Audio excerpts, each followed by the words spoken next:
Добар ден, добро вечер. Добар ден и добро вечер и за мојот соговорник во овој мал серијал 50-минутни интервјуа насловени На крајот од, што телевизијата на Слободен печат, Слободна телевизија, до крајот на оваа година ќе ги имитува седмично. Денеска мој соговорник е господин Кочо Анѓушев. Ке го најавам како екс-подпредседател на владата, министер, но пред се како бизнисмен. Може така, накусо? Може секако, али најдраго ми е како можеби човек, професор и стопанственик. Како доктор, бизнисмен да, е ќе кажам некако сега, модерно време. Така, сега ми останува уште мисла две во најавата. Да, благодарам што ме подсетивте. Иначе Википедија на македонски за него скромно запишала: роден е во Велес, стопанственик, дипломирал на Машинскиот факултет на Универзитетот Свети Кирил и Методи во Скопје, доктор на науки и редовен универзитетски професор, еден период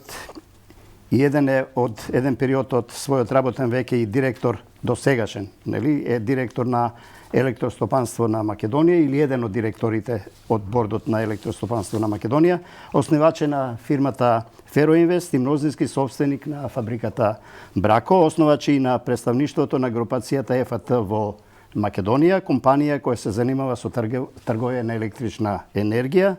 Престижното американско списание Forbes во 2014 година го прогласило за еден од 5 најбогати македонци.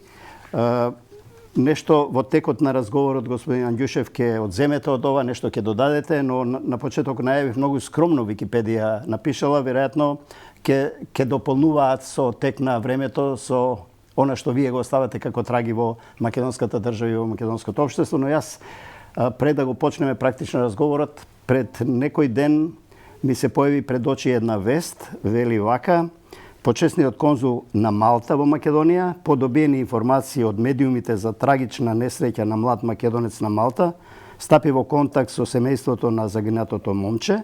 Семејството беше информирано дека почесниот конзул ќе обезбеди се што е потребно во постапката за враќање на телото во татковината. Се средили тоа и да. Ви благодарам пред се на поканата. Добро вечер до вашите ценети гледачи. Еве ќе почнам од последното што го поставивте како прашање. Настана трагичен случај на едно младо момче од Кочанската општина, Чешиново, мисламе практично местото од каде што потекнува. Тој само 35 дена бил во Малта, заминал со моторцикл и практично се случила сообраќајна несреќа каде што поради возењето на лева-десна страна, практично Малта е англискиот систем островски, каде што се вози на лева страна. И тој малце веројатно не навикнат на таа ситуација, направил директен судер со моторциклот возејќи на спротивната страна. За жал таков е случајот, загина тоа младо момче, отишол да бара работа, да бара подобар живот и таман тие 35 дена некако успеал да се аклиматизира таму, да речеме, кај со пријатели и другари загминал, настана, значи, почина. Практично проблем беше како да телото се врати назад, како јас тоа го видов у медиумите, практично не е обврска на почесен конзул на Малта во Македонија тоа да го прави, бидејќи практично почесен конзул на друга држава во Македонија има обврска да се грижи за граѓаните на Малта во Македонија. Да, но тука дојде вашата човечка димензија. Но кога го видов тоа, сепак станува за Малта, јас сум почесен конзул веќе година дена, интервенирав, прво стапи во контакт со семејството, ги видов објавите на социјалните медиуми, иако ја не пратам социјални медиуми, моите соработници ги видоа и ми информираа. Пред се изразивме сочувство на семејството во овие тешки моменти, прашавме што е потребно да се направи, значи помогнавме околу процедурите во Малта, иако Малта е организирана држава, па немаше многу потреба таму што да се помага, веќе практично институциите таму си ја превземале работата, но видовме дека е се тоа во ред, дека течат сите процедури. Телото ќе биде вратено во сабота сега, значи требаше да се собере финансиска помош за да се плати таа операција. во најголем дел таа финансиска помош е собрана, значи, локално од луѓе во Малта, од наши граѓани во Малта. И требаше да се помогне финансиски на семејството тука во Македонија. Тоа јас го направив практично и покрај организационата направивме една финансиска помош за да сето тоа може достоинствено да се семејството, како да кажем, опрости од својот син. Жалосно е, мислам не би повеќе должил за тоа. Уште еднаш ќе искористам приликата да и на семејството и на сите негови блиски изразам длабоко сочувство. Ова почесен конзул на Малта, од каде дојде и од каде токму на Малта, а не знам, Конго или Бангладеш, например? Па видете, Пред малку спомнавте дека е или една од најорганизираните држави. Па видете, Малта е членка на Европска унија. Таа била долго време колонија на Велика Британија, практично британскиот систем таму имплементиран. Јас веројатно и немаше да прифатам на некоја друга држава која што е надвор од Европска унија. Може би, нели, има и други респектибилни држави, меѓутоа мене Малта ми беше интересна од аспект на тоа дека исто така мала држава како што сме и ние, уште и помала од Македонија, членка е на Европска унија. Мислам дека тука во таа размена на искуства може многу Македонија да научи. Од друга страна, Малта нема своја амбасада во нашата држава и практично конзулатот е представништвото, има нерезидентен амбасадор за Република Македонија од Малта, но тој седи во Малта, не е, значи, присутен во Македонија, така да граѓаните кога имаат било каква потреба се обраќаат во конзулатот и мене тоа ми е драго. Сакам да ги информирам граѓаните, мислам дека тоа малце се знае дека тоа не е платена функција. Практично Малта не плаќа ништо за тоа не плаќат. Сето финансирање на конзулатот. Не за друго колку да не бидат љубоморни некои од ретките гледачи, љубоморни на овој потек. Да. Значи таму нема никакви финансиски придобивки, напротив, значи вие сте обврзани, бидејќи станува збор за земја од Европска унија, да исполните некои стандарди, значи да организирате канцеларија, да имате седиште, да тоа биде репрезентативно, да го одржувате, врската да биде и контактите видливи на некој начин.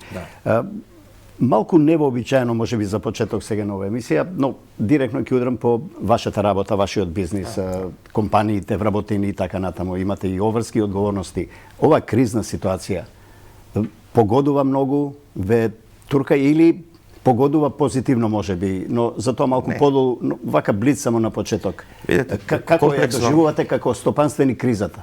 Комплексно е прашањето. Можам да ви одговорам многу едноставно, да речеме, од мој аспект. Но билансите доаѓаат од ден за ден или од месец за месец. Тука, мислам, се гледа што е црно, што е бело, веројатно. Ќе ви одговорам многу прецизно. Значи, неколку сегменти се, ако ги гледаме финансиските биланси, само тоа е една работа, ама тоа не ја прикажува реалната слика, бидејќи тие се базираат на нешто друго. Ќе го објаснам и тоа. Но прво ќе почнам со тоа дека јас се занимавам со стопанство 25 години и повеќе, можда 27-8 години интензивно, да речеме. Претходно бев само академски граѓанин, доека докторирав и така натаму. После тоа почнав да се занимавам од својата, да речеме, 30-та година. Јас не сум имал потежок период, у смисол на тоа да бара повеќе време и ангажман менаџерски и бара повеќе енергија за водење на тие активности што јас ги имам. Јас работам само во два дела. Тоа е, бидејќи сум ја машински инженер, работам само во делот на метална индустрија и работам во делот на енергетика. Друго не работам, иако имало разни понуди, нели, и од осигурителни компании, од банки, земјоделски комбинати, све што не се нудело, хотели и така натаму. Од рента најубаво се живее, веројатно. Да, ама знаете, најдобро е да го работите и да го менаџирате тоа што го знаете. Но еве, значи, од аспект на тежината, значи е исклучително комплициран период за менаџирање. И потезите што ги влечете веќе не се само економски, него тие потези, значи, треба да мислите у позадина некои фактори кои што не можете да ги предпоставите и контролирате, кои што базираат на геополитика, геостратегија, војна, Украина, ковид. Сега да дојдеме до билансите. Билансите у моите компании се позитивни. Значи, тие покажуваат раст, но тие покажуваат раст од две причини. Првата причина што покажуваат растот што вие го гледате моментално во економијата, во некои компании не соодветствува на раст на физичкиот обем. Што сакам да кажам? Цените пораснаа. Значи, вие ако сте произвеле во метална индустрија X тони метални конструкции, и ако оваа година, и ако цената на тие метални конструкции пораснала, не знам, 30% на металот, а вие и со 10% намален физички обем, ќе направите 20% зголемен финансиски обем. Така да не е секогаш да се гледаат само финансиските Цените резултати. не растат сами по себе и од тука е ова моje прашање. Сега во овие услови амбиентна криза, европска да речем или светска, можеби енергетска, па не знам, од ковид па наваму, нели? Ова е веројатно. Ако ми дозволите само реченицата да ја завршам. Значи, но брако почна еден циклус кога почна короната. Видите, јас сум присталица на тоа дека секоја криза најдобро се извлекува и се менаџира како што беше Маршаловиот план после Втора светска војна. Значи со инвестиции. Моментот кога треба да инвестирате е моментот кога нешто почнува, значи кога се штампаат пари, со други зборови. Штампањето пари во големите држави кои што им е одбранбен механизам прв, Европска унија, Америка, носи инфлација. Носи и развој, да. Инфлацијата не мора да носи развој, инфлацијата носи штета на општеството. Меѓутоа, таа инфлација, практично ако вие ги чувате капиталот и во пари, вие ќе го изгубите тоа. И затоа е тоа моментот кога треба да почнете да инвестирате. Јас тоа управо го направив. Значи, Брако, и не само Брако, и практично и Централ Инвест, Феро Инвест, значи тоа се мајките фирми, тие практично отворивме еден инвестиционен циклус од 22 до 25 милиона. Почнавме со 22, ама како растеа цените, тоа стана 25 милиона. И во Брако, значи негде околу 10 милиона евра, нови хали, нови машини, нова технологија, а и во енергетиката, значи нова фотоволтаик, биогасна електрана и така натаму. И сета таа инвестиција практично мора да даде зголемен приход и зголемени резултати. Значи, практично добрите резултати на Брако и на моите компании не се благодарение на тоа што е погодна климата за стопанисување. Им дадовте сега и совети на вашите конкурентни, ако воопшто имате конкуренти во вашиот бизнис, не ве плаши конкуренцијата? Не, видете, не, конкуренцијата е здрава работа. Јас од тоа никогаш не се плашам. И конкуренцијата не ми е мене македонска. Моите компании извезуваат 96% од своето производство. Значи, светот е конкуренција. Тоа е мотивот да разговарам денеска и вечерва со вас, господин Анѓушев, но ме интересира околу ова темава што ја начнавме сега, во ова криза компании. Уште не заврши годината, некои веќе од некои сектори, фармацевската, нафтената индустрија, се пофалија дека во овие услови оствариле поголем профит и повеќе отколку што самите се надевале. Резултат е на некоја шпекулативност, на тој профит, на што е резултат генерално зборувам, не за конкретно за овие компании. Јас не би можел да зборам. Дали многу за... инпут има и шпекулации, набивање цени, поготово во овие индустрии, кај што граѓаните сме упатени и до аптеки и на бензински помпи, нели? Да. Видете, ги читам тие информации, значи ги читам и берзанските извештаи и така натаму. Да, во тој дел се компаниите кои што веројатно во оваа ситуација, во оваа криза подобро ќе поминат и ќе поминат финансиски подобро. Јас не можам да одговорам, бидејќи, како што ви кажав, се занимавам поглавно со тие две дејности, тука можам у детали да ви кажам што се случува. Овде не можам да кажам дека станува збор за некаква шпекулативност, мислам дека станува збор повеќе за добра конјунктура во моментов која што им тоа се бара на пазарот. Тоа се бара, таа конјунктура е сега добра и мислам дека тоа е едноставно сплет на околности. Бевте министер, вице-премиер, поуки или изгубено време за Анѓушев? Добро прашање. Значи, видете, ако гледам лично, од аспект на мене лично и од аспект на компаниите, па повеќе второто изгубено време. Зошто? Заради тоа што единствен период во кој што моите компании доживеа намалување на приходите, профитабилноста беа во тие 3 години. Но ако гледам лично како човечко искуство, значи веројатно е позитивно заради тоа што ја го видов општеството и државата од еден друг аспект, кој што го не сум го видел, значи сум бил стопанственик, по тој аспект го гледам. Сум бил во стопанска комора и под заменик председател, па и од тој аспект го гледам. Добро, кажете реченицата што видовте од таа страна за да демотивирате некој од бизнисмените да не губи драгоцено време во бизнисот. Ќе ви кажам прецизно, многу ќе ви кажам прецизно, значи и многу искрено ќе ви одговорам на прашањето. Значи и сакав, знаете, веројатно ќе ми беше мака доколку не пробав нешто да направам и да изменам и да се вклучам, пошто знаете, ние сите цело време зборуваме не е добро, не работат добро, владата не чини, не се работи добро. И сега знаете, цело време од надвор да седите, а да не пробате нешто да направите, по мене е нечесно. Јас тој порив го имав. Лесно е на трибините, треба да се спушти и на терен. Тој порив го имав за да нешто, викам ајде да пробам. И веројатно ќе ми беше цел живот мака ако не пробав. сега искуството од пробата, тоа е тоа што треба да го што е прашањето и да го објаснам. Како порака, нели, генерално? Е негативно искуството од пробата. Знаете зошто? Заради тоа што јас влегов со една чиста намера. Општеството треба да ви поверува. Општеството во Македонија не верува. Значи, вие, кога сте човек како мене, кој што сте стопанственик, те важите за добро ситуиран и така натаму, имате уште два дополнителни отежнителни фактора кога ќе бидете внатре во влада од тоа што било кој друг е внатре во влада. При тоа, да не заборавиме дека јас не сум член на партија, значи јас не отидов таму како член на ниту една партија, значи вие идете како човек некаков си стопанственик да се грижи за економија, имате две дополнителни отежнителни фактори. Првиот фактор е што општеството не ви верува дека вие имате искрена намера. Веројатно најголем дел од општеството ќе ви каже да, таму отиде за да го зголеми своето богатство. Не, вам генерално не верува на политиката. Управо тоа го кажувам, значи генерално, така, ама вие кога ќе се најдете у таа ситуација, вие сте, така. И прво јас се соочив со тоа, јас не очекував да биде тоа така, мислев дека ете ќе препознаат, има многу работи кои што и не се разбраа во тој период, а ќе ги кажам. Вториот момент е вие влегувате во една партиска влада во која што некои луѓе се бореле да направат влада и тие мислат дека вие им го земате местото. Значи, практично имате проблеми внатре со партиските луѓе од владеачката гарнитура. Интересен амбиент таму. И јас практично најголемиот проблем го имав со тоа. Опозицијата е нормално да ве критикува. Суети. Опозицијата работа е да ве. Они само се налепуваа на тоа, ама и опозицијата информациите ги добиваше точно од овие луѓе. Значи, и сега знаете кога ќе се судрите со една таква ситуација, а вие не сакате личен интерес, поминаа 3 години, да нешто да имаше, ќе кажеа до сега дека има. Има разочараност во вашиот тон. Да, и знаете, и сега тука треба општеството да се справи со таа работа. Ама тоа ќе треба време веројатно. Пазете, денеска ние го имаме за премиер еден од најбогатите луѓе во Велика Британија. Премиер на Чешка беше четвртиот по богатство човек у Чешка. Трамп беше во Соединетите Американски држави како изузетно богат човек, така. И никој со това не прави проблем. Општеството, и тука ќе завршам да не должам многу, значи општеството треба да се справи со една работа. А таа е следната.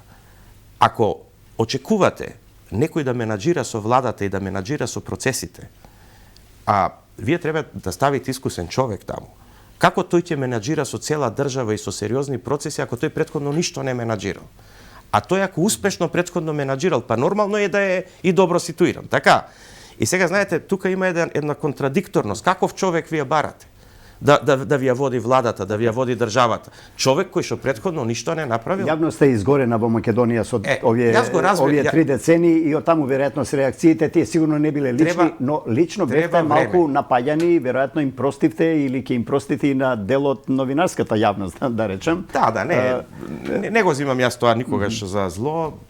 Видете, што се однесува до новинарската јавност. Нешто имаше со тужби, како заврши тоа епилогот или како велат онај да баталиме? Значи, ајде овака, просто. Значи, јас секогаш бев достапен. Јас веројатно бев еден од најчестите гости по сите телевизии додека бев вице-премиер. На сите одговорив, буквално секаде каде што ме викна одговорив.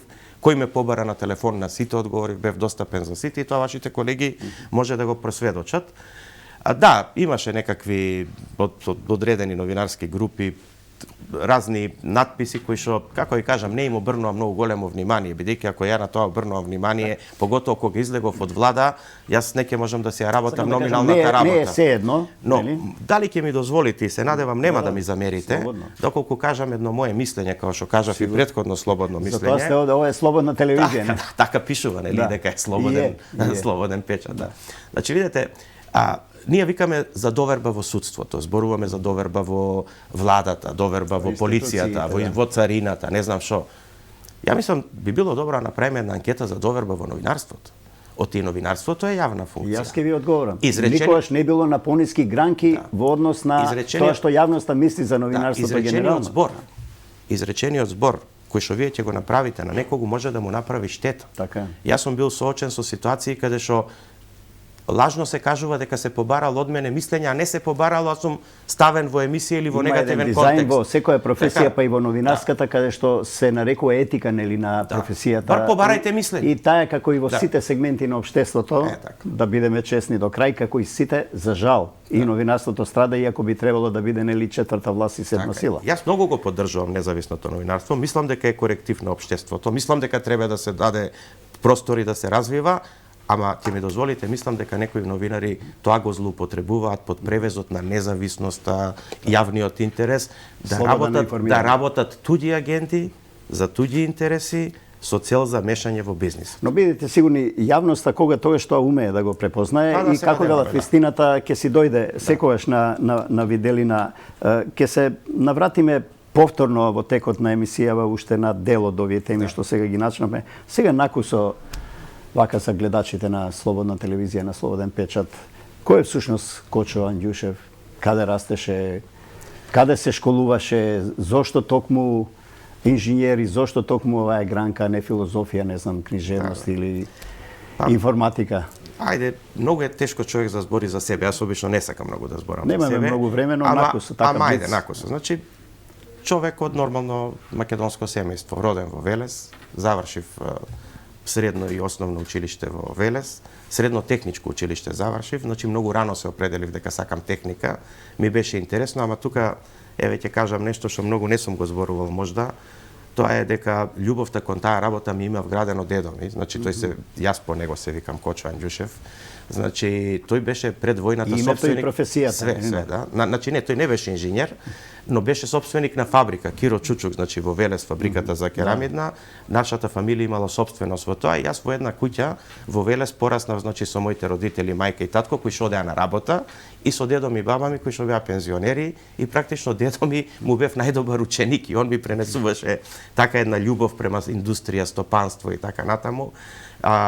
Нормално ние тоа им го национализирале, он после беше, пошто беше писмен човек, имаше некоја тргавачка академија, како се викало на тоа време, завршена во Белград, па после тоа он заврши како книговодител во Бетон, да речеме, шеф на книговодство во Велешката исповедува. Дочека да се гордее со внукот? Па да, значи ја бев веќе магистар, не докторирав кога, значи кога он почина на 84 години, ама он веќе кога почна, да речеме, трансформацијата на општеството некаде 91-92 година, ми ги одржа најубавите лекции. Значи, тие лекции беа дека се менува општеството, дека учењето било до сега добро, јас добро завршив факултет, пред време завршив со висок просек. Друг систем, друг поредок. Докторирав. И он ми рече тогаш, вика, сега, вика, заборави ова све што било, сега, вика, треба, вика, да се насочиш, да направиш нешто, вика, ново, во тоа што ти е струка. Ти си инженер, треба да отвориш нови простори. Јас управо тоа и го направив и така почнав, значи, некако охрабрен од него. Нормално никој не знае како тоа ќе заврши, а заврши како што е денеска, ете така. Спомнавте, кога влеговте во влада, не сте биле член на политичка партија, сте помислили некојаш да формирате партија, малку таа бирократија политичка да ја раздвижите како што и вие се движите во стопанските кругови? Не, апсолутно не. Значи, јас сум решил дека нема повеќе никогаш да прифатам никаква политичка функција и никаква јавна функција, значи до крајот на животот ќе се занимавам со тоа што мислам дека сум најдобар. Како граѓанин Кочо Анѓушев, како денес, надвор од ова кризава генерално во овие 2-3 децении самостојна Македонија доживувате државата, општеството? Па мене ми е мака и жал што јас би рекол дека нашата генерација, мојата генерација, значи јас еве кога викате 30 години, јас сум денеска 53 години, значи пред 30 години сум бил 23 години. Значи тоа се најплодните години на еден човек, да речем негде 25 до некои 55 години веројатно. И ете тие 30 години кога е мојата генерација која што требала да даде некаков придонес, мислам дека не успеавме да направиме подобра држава од таа што ја наследивме од нашите родители, иако таа беше хаварисана и уништена у распадот на бивша Југославија. Ние не успеваме многу работи. Ја спомнавте од искуството од вашиот престој во владата, тие политички димензии, тие суети, тие себичности. Нема единство во Македонија, не мислам на македонци по етничка припадност, него генерално општество, нема ли критична маса интелектуална која може да не извлече, не поради криза, пак ќе речам актуелна, него транзицијава еднаш да влезе во помирни води, во еволутивни, не во вакви револуционерни. Јавноста доживува борбата на избори како да е борба за буџетот, за туѓи незаработени пари. Кој го има буџетот, тој располага со се. Точна ли е констатацијава? Видете, да, во голем дел е точна. Значи, јас ќе ви кажам една дефиниција што сум ја слушнал и мислам дека најдобро го осликува општеството.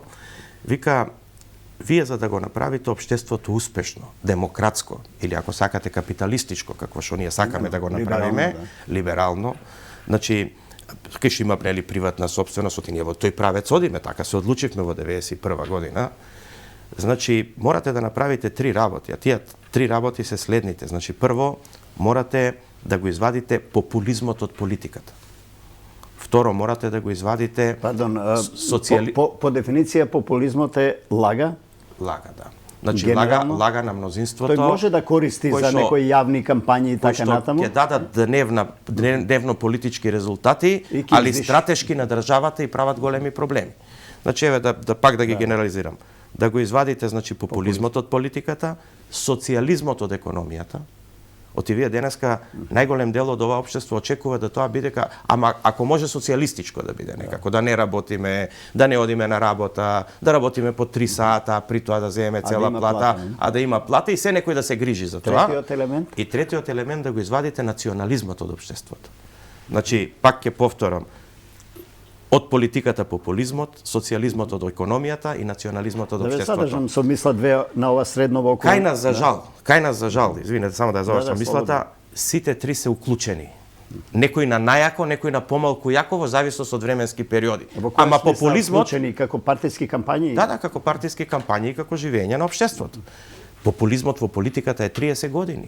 30 години ние на граѓаните не им кажуваме што е добро стратешки, него ние гледаме како да им се додвориме за да гласа. Во нашиот устав сме запишале дека Македонија е социјална држава. Што Кочо Андјушев подразбира под социјална држава? А под социјална држава ја подразбирам доследно почитување на законот за работни односи.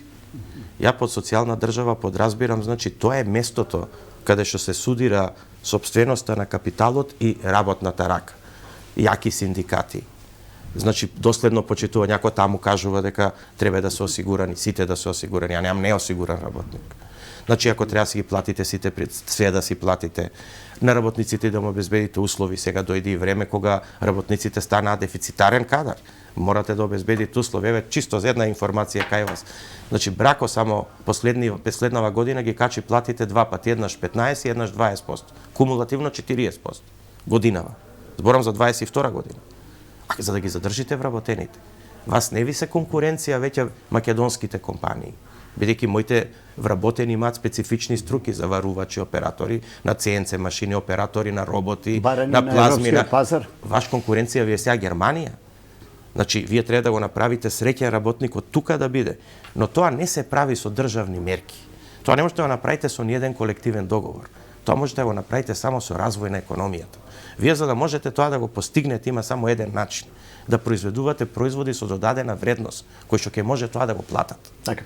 Нема друг начин. Ќе се навратиме на тоа кога спомнавте сега овие 3 елементи околу социјалната држава и социјалната правда, можам да констатирам дека практично пледирате на еден термин, а тоа е одговорност. На секој секого и на работникот на работното место, на неговиот директор, и на министерот. Во таја смисла зборувате, може да профункционира и социјалната држава како што е запишано во уставот.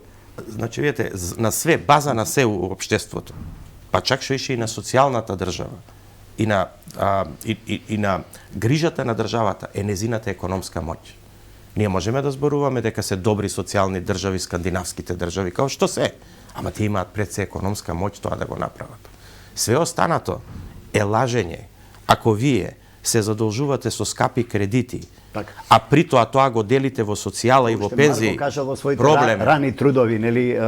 Прашање е денот кога тоа ќе заврши и лошо сите ќе заврши. Ќе прашам и за стравувањето од банкрот некаков, мала дисторзија, ова северна ве нервира? Као и секој граѓанин во нашата држава, пред се македонски, нели, етнички граѓанин. Јас сум македонец и да, не ми е пријатно. Значи, морам да ви кажам, не ми е пријатно. Не ми е пријатно и ова со Бугарија што се случува. Значи, но, од друга страна, повторно мораме да бидеме прагматични. Значи, секогаш треба да ги гледате можностите во дадениот период. Мене ме нервираат и многу други работи. Мене ме нервира што возилата што ги продава Брако кога ќе се појават на светскиот пазар, се гледаат од негативен аспект што идат од Македонија. Тие многу полесно би се продавале ако идат од Германија. Ме разбирате? Само да ви довршам. Изворот е од овде, од Македонија или конкуренција од странство? Не, бидејќи како да кажеме, името на државата не ви е популарно. Еве кратко да ви кажам, би купили ли вие сириски камион? Сирија е сериозна држава била некогаш. Така? Или не знам, знаете, секогаш ако доаѓате вие од држава која што е многу добра, името продава германски, италијански, француски, така. И ние затоа, да речеме, имаме и фирми низ Европа, значи керка фирма во Холандија, во Германија, во Велика Британија, во Америка, во Сан Диего. Тоа се комплетно наши керки фирми на Брако. Брако е сопствени. Тие продаваат? Тие продаваат, за да таму они добијат на некој начин впечаток дека добиваат те. Оти видите вие сега да му кажете на некој у Франција, Брако продава во Париз, на пример. В Париз имаме продадено многу возила што чистат Шанзелизе. Вестминстер у Лондон, да, но тоа значи дека и Западот има комплекс кон нас, не може да се огледа и какви вредности има на Балканот, конкретно во Македонија. Вие што сакам да кажам? Да го поврзам со претходното прашање. Вие можете да речете Калимеро нема правда, се лутам, све ми е макас, не сакам, или ќе се борите да таквиот хендикеп го надминете како што јас сум го надминал со ова што ви го кажав. Сега, кој мене ќе ме асимилира? Треба да извезуваме вредности. Да, значи сакам да кажам, ние треба да кажеме, да, тоа не е убаво, не е пријатно. Да ме тера некој да менјам име, да ме тера сега ја да таму клубови, некој ова она. Меѓутоа, дали е тоа прагматично? Дали тоа ќе ме однесе мене напред? Еве мене не ми е пријатно што морам да плаќам фирма у Холандија и у Германија, ама мене тоа ме носи напред. Така, и ако мене тоа ме носи напред, јас ќе го направам за да бидам напред. Имате партнери во Бугарија, бизнис партнери, соработка некаква? Да, имам. Имам во сите држави. Видете, Брако и моите компании, Бугарија сите прашав, генерално... бидејќи вие спомнавте, ми го одземавте практично прашањето, ова со Бугарија исто така, веројатно, малку ве вади понекогаш од кожа, да. Но товарите мора да си ги носиме, не? Видете, ние мораме прагматично да се поставиме. Јас не гледам како некој мене ќе ме асимилира, ја тоа не го гледам. Значи како некој ја доека имам да... Знаете кога ќе ме асимилира? Ќе ме асимилира као помеѓу двете... Во политика ќе ви се налутеше пола партиска Македонија сега? Па добро, јас не сум во политика, немам намера да бидам, а денеска вие ме поканивте да кажам искрено мислење, така? Сигурно. Значи, ја не гледам како некој мене ќе ме асимилира, се додека имам моја држава, така? Проблемот е ако немам моја држава, као што било помеѓу двете светски војни, па сите наши предци морале да се пишуваат или срби, или бугари, или не знам што. Тогаш ако друг ви издава лични карти и пасоши, тој ќе ве асимилира. Да гледаме да не дојдеме до там. На вашиот терен ве враќам, ова со струјава сега. Како за толку мала држава, со толку природен потенцијал би рекол, со толку планови за развој, остана на ова скромно производство. Каде заглавивме во овие 30 години? Каде се утките? Производство од сите аспекти, мислите, од сите, така? Па, мислам и на остварени, неостварени инвестиции, на планирани и нереализирани, во таа смисла. Не само во енергетиката, него во сите области зборувам. Генерално енергетиката е топ тема сега, и производството на струја. Нели, затоа реков на вашиот терен, но генерално и по широкиот стопански, нели, појми е ваш терен. Ќе ви одговорам прво генерално, а после за енергетиката. Значи, генерално, видите, ние не можеме да го достигнеме бруто домашниот производ, значи волуменот физички на производство, што ова република тогаш во рамките на Југославија го имала во поранешна Југославија. Значи, ние сме после 40, 35, 40 години не можеме да го достигнеме тоа ниво. Зошто не можеме да достигнеме? Причините се повеќе. Начинот на приватизација, уништувањето на компаниите. Како да кажам, растурањето на пазарот. Но и тоа не е ни толку страшно. Тоа се случи у цела Источна Европа. Ама што се случи после тоа? Еве јас да ве прашам, колку нови фабрики се направија? Колку луѓе се охрабрија да влезат во производство, во индустрија? Да не се лажеме. Не може држава да живее како нас, кој што нема природни богатства. Значи, лесно е на Грција и на Хрватска, прават по неколку милиарди евра, 7-8 милиарди евра од туризам. Лесно е на, не знам, на Норвешка прави од газ пари, на Блискиот исток од нафта и газ. Ние немаме сето тоа, ние мораме да правиме индустрија, услуги, земјоделие. Тоа се нашите дејности.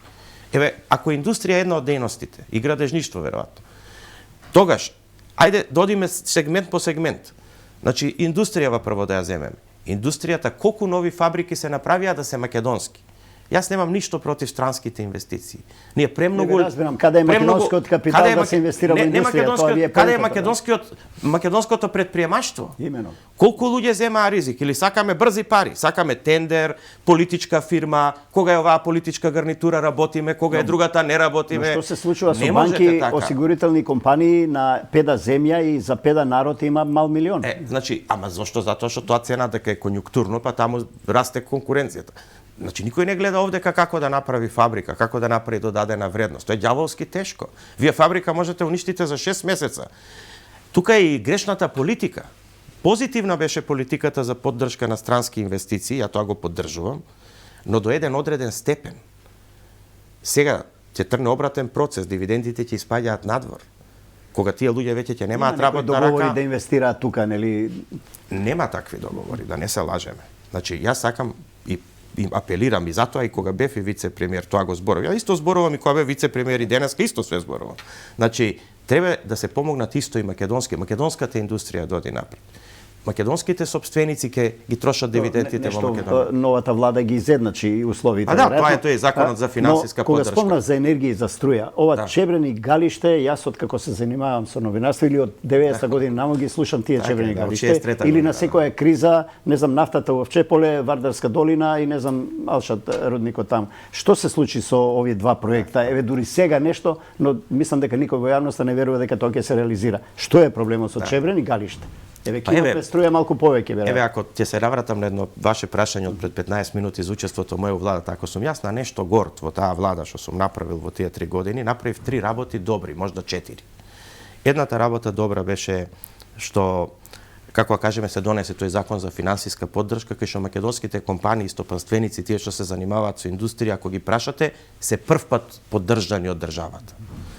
Втората работа е се донесе законот за енергетика, нов, кој што е усогласен со европските регулативи и ги овозможи портите за инвестирање во овие обновливи извори, што сега се случува, ама па сега одиме во друга крајност, исто така непотребна, ама ќе ни треба цела емисија тоа да го објасниме. Некоја автархија се случува сега. Да, се створи една анархија во тој дел, иначе треба тоа поорганизирано да биде.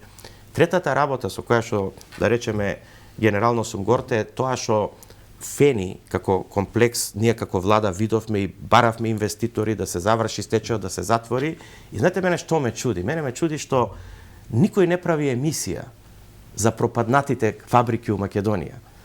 Него некои новинари, веројатно од некои интереси лични, човечки, прават емисија и емисии дали Фени добро се спасило. Па Фени е единствен стечај во кој што се исплатени сите.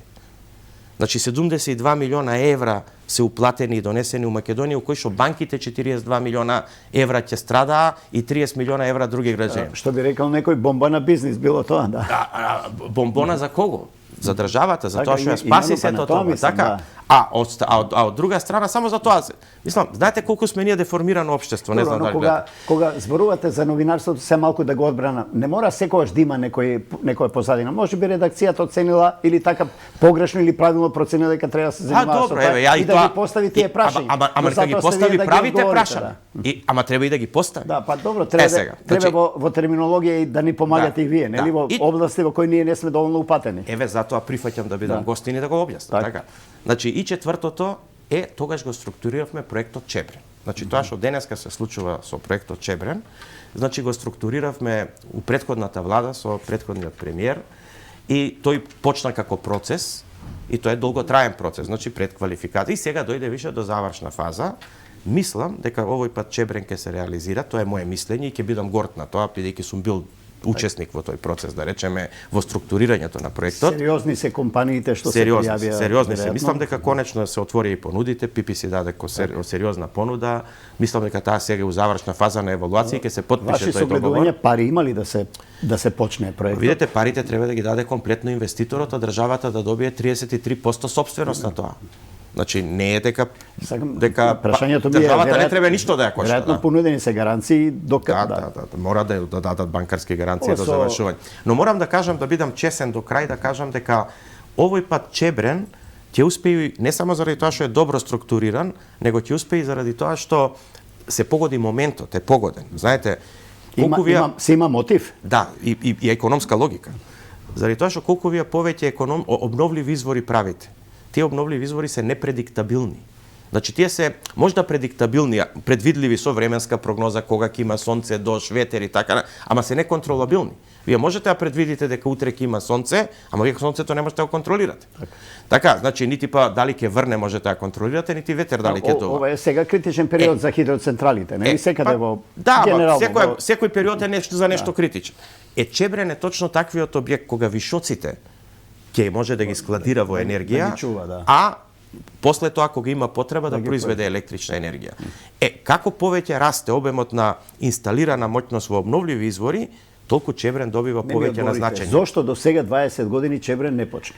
Па видете, не сакам никој. Има други интереси или не можам јас насетувате ли нешто? Видете, јас можам да предпоставувам, не можам да кажам нешто што јас не сум бил учесник или не знам, немам докази или точни сознанија. Но мислам дека Чебрен не успеа досега од 3 причини. Прво, едната причина е заради тоа што мислам дека не беше добро структуриран. Втората причина е можеби ради некакви интереси лични, не знам какви, зашо немам сознание и доказ, можам само како граѓанин да предпоставувам.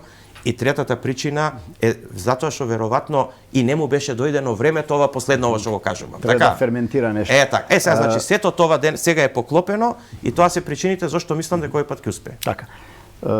Веројатно ќе бидете поканети на првата лопата. Па не очекувам, ја нема потреба, мислам. Или обично политиката и заборава брзо? Па да, видете, тоа мене не ме видете, мораме ние да сватиме дека не треба човек да биде суетен, не треба да има его. Значи, енергетски проект ниеден. Го спомнавте вашиот влог во финализација на проектот. Тоа е за лична моја сатисфакција, не барам ја општествено признание за тоа. Знаете, значи, сите ние треба да бидеме свесни. Не постои енергетски објект, па тоа нека е и најмал објект. Мала електрана, небитно, која што се прави побрзо од 3-4 години. Значи, не може една влада тоа да го заврши. Мене ми е драго што тоа почна пред некои 3-4 години да се структурира, прави и еве сега ќе дојде, па уште 10 години ќе се гради. Така е. И како граѓанин ве прашувам, но и како упатен и како човек од стратегиските бизниси, да речем, ова со автопатот за Охрид промашена инвестиција? Па не, тоа не е промашена инвестиција, ја би бил среќен да го видам тој чекайте, автопат. Прво не завршува никаде, не се завршува на друг автопат, за да не поврзе некаде. Не, тој завршува во Охрид ли е? Во Охрид завршува, да. Значи во Охрид завршува и сега нешто према. Ќе биде ли некој завршен тој автопат? Тоа е. Затоа прашувам дали е промашена инвестиција. Имаме ли ние Македонија капацитет да изгради еден таков автопат на таква траса каква што е Кичево, на таков терен како што е Кичево према Охрид? Видете, Македонија на брдовитиот Балкан. Македонија или лесно ни е на низовче поле, тоа можеме.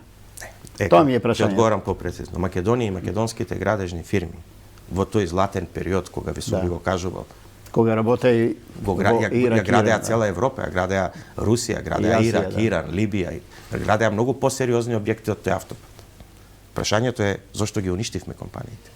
Прашањето е зошто странски фирми доаѓаат овде тоа да го работат. Прашањето е зошто железницата турска фирма го работи кај што има 80 милиона помош од Европска унија. Тоа е прашањето. Значи, мене тие работи ме болат као македонец и као човек. Сега да ви одговорам, да, има капацитет. Што е проблемот во градењето на автопатот? Некапацитетноста на институциите е проблемот.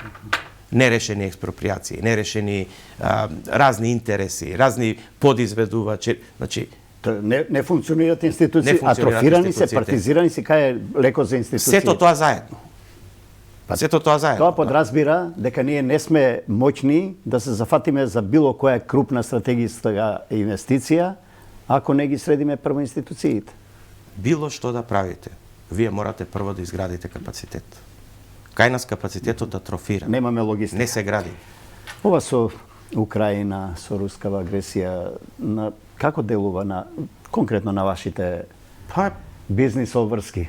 Лошо, мислам, се разбира. Значи, прво, ајде да тргнеме од генерално, така, значи, Русија е била најголем извозник не само на газ и нафта, значи, или еден од поголемите, него и на многу други минерали. Да речеме, од ѓубрива, од да. Разни суровини. Украина исто така, значи во западниот дел, извинете, е Житница, во источниот дел јас сум бил таму во Мариупол и во Криви Рог сум бил 10 пати. Тоа што прво почна да се напаѓа, прво Мариупол беше уништен, јас од Мариупол сум увезувал железо за моите компании и така. Така да, значи, еве најкратко да ви кажам, една од инвестициите што ја направи Брако беше комплетно нова линија за поцинкована жица. Сега да ви кажам како негативно влие. И како не е тоа само влијание ради војната, него и ради геополитиката. А поцинкована жица Брако има најнова технологија, единствена во Европа, ама не претерувам кога тоа го кажувам, бидејќи тоа е америчка технологија која што беше инсталирана претходно во Америка, во Јужна Америка и сега во Европа. Тоа ќе му дојде жица со трајна така, значи вредност, поцинкована, да. значи и таму нема више, значи апсолутно еколошка, водород, азот, значи најсовремена линија. Таа инвестиција беше заедно со халата некаде 7 милиона евра грубо, вака ви кажам. И тоа супер почна да работи и беше најконкурентно во регионов. Сега јас прекинавме да произведуваме у моментов. Зошто? Заради тоа што преку Турција и преку Србија кои што немаат ембарго за Русија, Русија немајќи каде да продава, преку овие канали продава поцинкована жица готов производ поевтино од тоа што е денеска суровина на нормалниот пазар кај што има ембарго. Сега ќе речете, па добро, нека си продаваат они таму, вие продавајте. Не.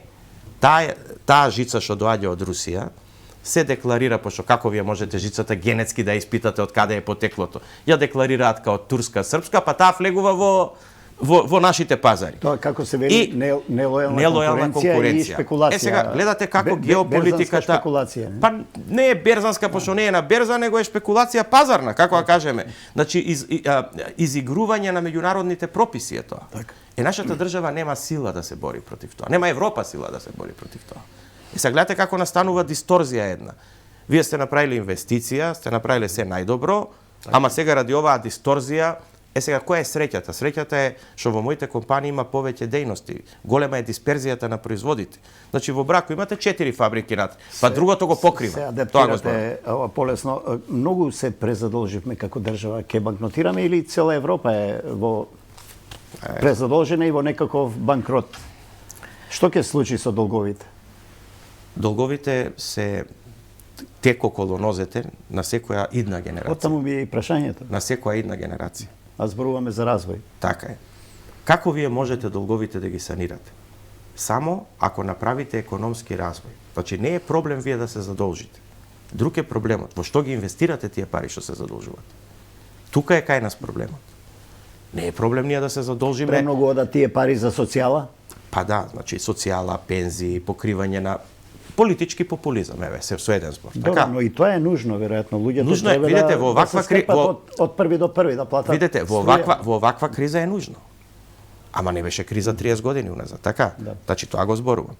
Значи вие морате инвестициите да ги искористите државата за инфраструктура, како што рековте за патишта, да направите клима за економија. Бидејќи единствен начин, една реченица, само единствен начин за да ги вратите во иднина долговите е вие да имате економска активност да го полните буџетот со даноци, царини и така, а тоа само мора економска активност. Така, жал ми е колку брзо ни поминува времето или јас сум можеби екстензивен.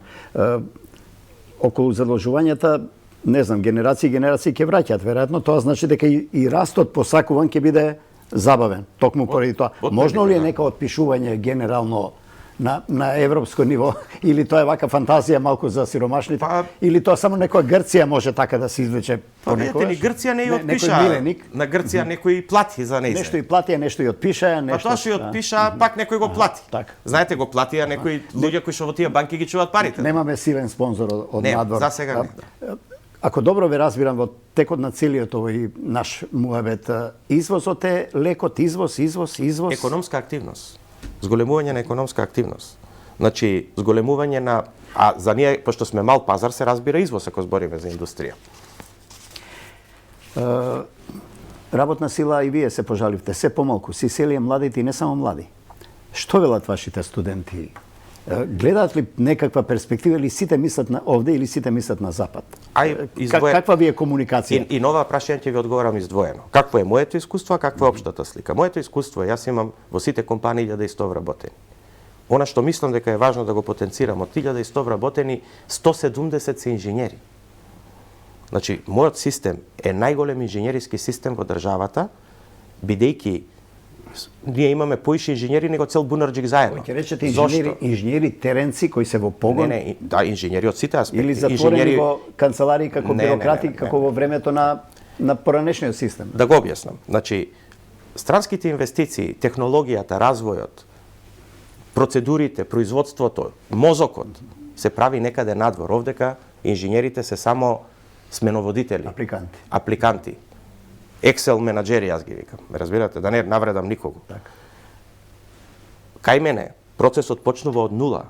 Значи, моите инженери дизајнираат, програмираат, цртаат, прототипови прават. И затоа има толку многу инженери. Вие на младите луѓе треба ова да им го дадете. Ако вие младите луѓе не им дадете, не е само платата да им ја дадете, него треба да им го дадете сонот нивни. Видете, јас се радувам кога ќе ги видам тие млади луѓе. Мене најголемо задоволство ми е да одам у фабрика или да одам у тука кај што се проектираат системи, сега правиме батеријски, па хидроелектрани, па фотоволтаици, па возила да проектирате. Што сега ново се крчка во вашите лаборатории? Па вие морате да бидете 3 години, 4 напред, да. Имаме проекти кои што сега на пример правиме во Велес 2 нови возила. Значи, видите, направивме 4 во 3 години. Тоа подразбира сега значи во инвестиција. Така, која треба да даде 27 инженери работат само на развој на возила во фабрика. Имаме договор со Машински факултет за соработка за развој на тие возила. Имаме договор со ТУВ Германија за сертификација и хомологација на тие возила. Не е така лесно вие да продадете возило ни светот. А пазете, гордоста е што тоа го прават македонски деца. А знаете која ми е поголемата? Морам тоа да ви го кажам. Уште овдека и може да сум екстензивен, али ова е битно, да. Јас вратив деца од светов кои што завршиле универзитети у светов да работат у Брако. Директорот, морам да го пофалам, на развој на возилата е момче од Струга, Никола Марковски, завршил апликативна физика во Москва и магистрирал во Минхен на државниот универзитет физика апликативна. Тоа момче е вратено во Брако и е директор на развој на возилата. Иван Димитров завршил ТУ Виена, се врати е директор. Иле Атанасов, еден од најдобрите студенти на Машински факултет, е директор на возилата. Аце Наумов, сега да не ќе испуштам некого па ќе сгрешам. Тоа е клучот за ваши колеги бизнисмени, веројатно. Да, Арти Ќормемети од Дебар, као еден од најдобрите студенти на Машински факултет, отиде у Хјустон, у Америка, магистрираше, го вративме главен за биогасните електрани и за таа технологија. И ја пушта. Добро, сега он денеска е тамо. Ако добро забележувам, сите студирале некаде надвор или се дошколувале надвор? Овие. Но многу завршиле и тука. И тие се исто така добри. Образованието, тоа ли е клучот генерално за едно општество, е конкретно за нашето македонско? Да. И тука сме паднати дали професоре Андјушев ќе доживееме во некоја блиска иднина барем еден од нашите универзитети да се најде меѓу 1000-те или тешко и меѓу 2000-те на Шангајската Ако вака продолжиме, тешко. Ние направивме една комплетна деструкција на образовниот процес. Ние и сега правиме глупости. Морам да ви го кажам тоа. Значи, ама тоа е друга тема. Значи, мислам дека ќе немаме доволно време и таа тема да ја опфатиме. Да, значи, краткиот одговор е, имаме деструкција на образовниот процес и децата од мали ги учиме дека треба по полесниот начин да се помине, а не дека треба да се работи напорно, интензивно за да се дојде до резултати. Кочо Андјушев, за самиот крај, вака поинтимно, што деновиве или воопшто периодов ве радува, ве прави среќена, што ве натажува, што ве вади од кожа, ве нервира и не ви е пријатно? Па знаете, најмногу ме нервира неспособноста. Значи, кога ќе видам дека и некадарноста и малодушноста на општеството, кога знаете, кога ние имаме еден комплекс на нижа вредност, као ние не можеме, не знаеме, не сакаме. Видете, јас сето ова што го правам денеска, не го правам од аспект економски ви зборам, не го правам за моја ситуираност. Јас сум ситуиран човек. Јас го правам за моите соработници да станат богати. За сите овие деца за кои што ви зборувам. Мојот син кој што го вратив исто од Виена и другиот од Милано и така натаму. Значи, тие да станат богати. И овие деца кои што завршиле универзитети у Македонија инженерски, тие да станат богати. Верувајте, стануваат. Ако треба и конкуренција утре да ви станат. Нема проблем, апсолутно. Ја ги охрабрувам и секој кој што сака да излезе да направи нешто ново, ја и ќе го помогнам. Значи, затоа што така се прави држава. Тоа ме растажува Кога ќе видам една малодушност, не можеме, не знаеме како, како да кажам, едно лицемерие во општеството, тоа ме растажува. А што ме прави среќен? Еве, ме прави среќен ова што ви го кажав. Кога ќе одам у фабрика, кога ќе ги видам овие млади луѓе како работат, кога ќе видам машините како работат под полна пара, кога ќе видам еден објект како ќе се изгради, видете, нема задоволство во трошењето само. Има поголемо задоволство во стварањето. Да. И тоа јас им го посакувам на сите млади. Да го почувствуваат. Слободен печат, слободна телевизија, интервју на крајот од со професор доктор Кочо Анѓушев. Ви благодарам. Благодарам вас на честа што го ослободивте просторот и на поканата.